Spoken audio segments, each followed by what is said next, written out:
That was a great game for our team tonight. We got 29 more regular season games. We won't play against a team that plays as hard or as physical as Morehead State the rest of the year. Maybe somebody could match it, but nobody will play harder than they play. That's a credit to their coach.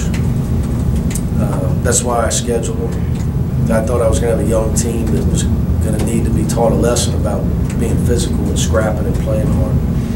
And Morehead just does a tremendous job of that.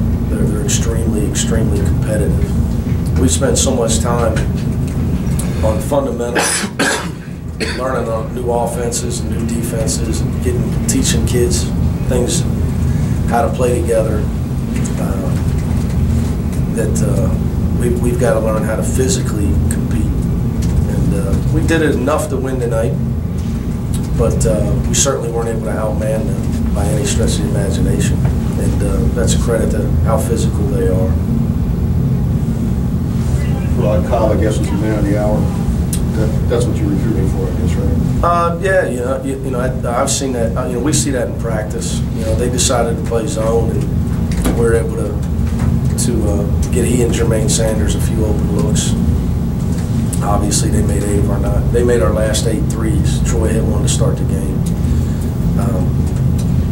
but not a surprise to me at all.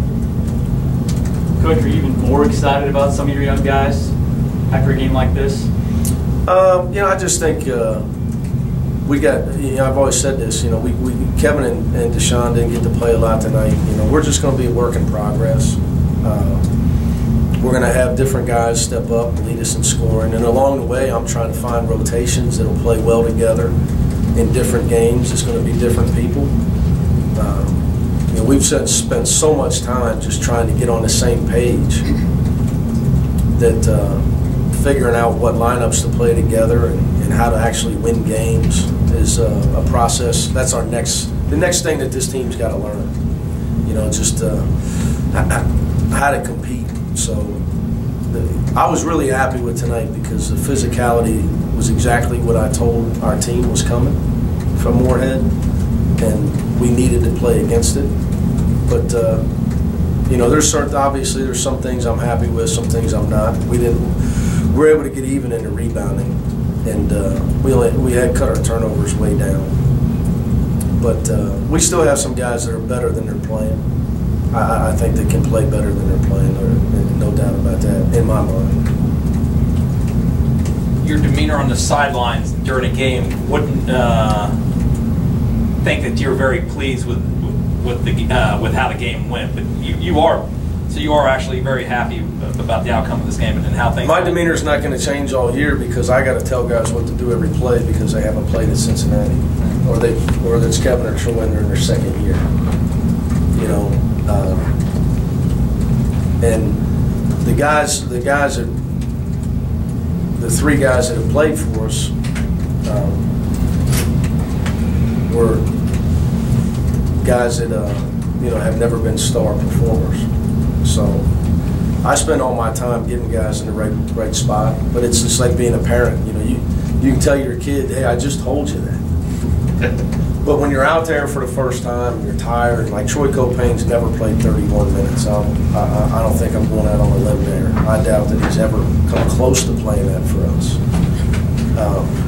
So, you know, he's got 13 points, 6 assists, but his defense has got to improve.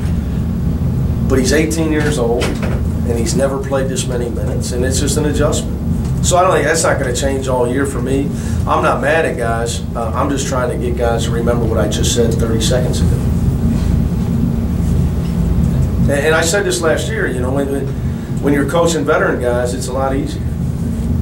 It's a lot easier on your voice. It's just, you know, it's a lot tougher when it's just not second nature to guys. It takes a while to turn a guy into Justin Jackson. But fortunately, our junior college guys, Octavius and Ferran, are ready to play right away. I think that's the key to our season, to really answer your question. Those two guys are really ready to play right away. You get 40 points from those two guys. You were struggling to score for a while early. Exactly. What got you going? Just Ferrari a couple shots? You know, I just think that it's just a comfort level. You know, we got too many guys looking to run the offense and nobody looking at the rim. Now, Octavius will if we can get it to him. But, you know, we're not the world's best post-feeding team. It's a lost art of basketball, so I don't think it's just us. I think it's everybody you watch, really, except the pros. But there's a reason they're in the pros. They're not in college. You know, post-feed is a lost art. I just think we start the game, we got too many guys looking around for SK, and he not walking in. You know, Farrad's not. You know, that's why you come off the bench with the lineup you see is because I think if we do struggle offensively, I can come in with some guys that, like Kevin Johnson, who hasn't shown it yet, is a confident offensive player. Farrad obviously is. Quadri Moore is. Jermaine Sanders can make shots.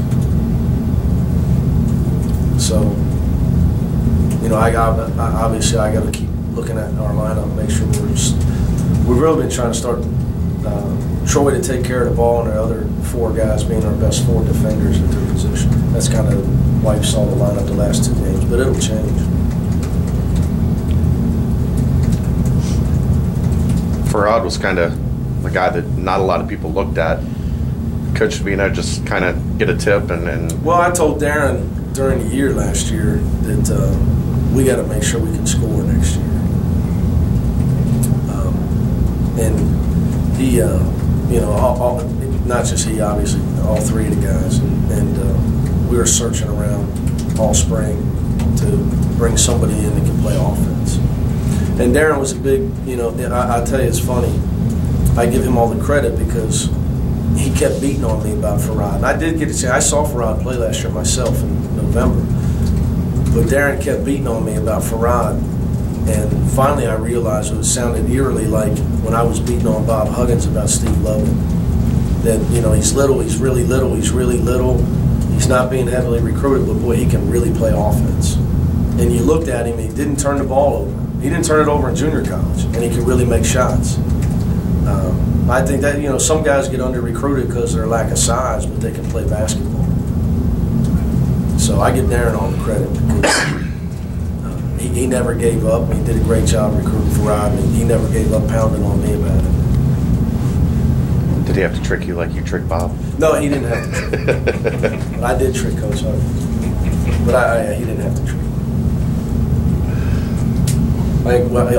After we lost to Harvard and we scored 50-something points, I told him to go sign for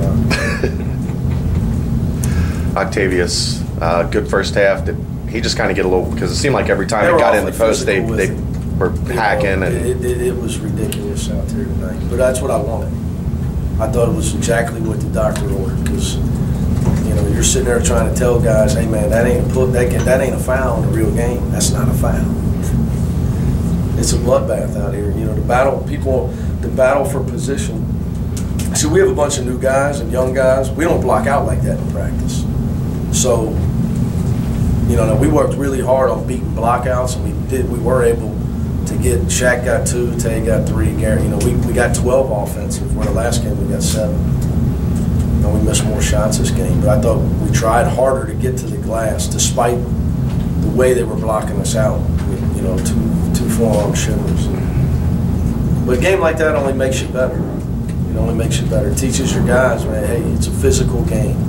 This isn't all about execution and fundamentals. The game is physical. Thanks, guys. Let's go.